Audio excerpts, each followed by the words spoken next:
Look at this. Perfect. وراك زبدة.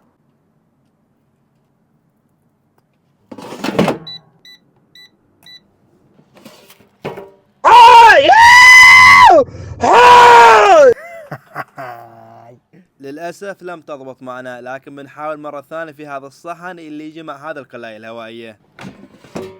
الحين ضبطت، أساس تضبط وياك تابع وياي. حبة برتقال، حبة بيض، حليب، طحين رقم 1، زيت، بيكنج بودر، ملح بحري، سكر بني، رشة فانيليا، وخلط يا مخلط. نصب الخليط.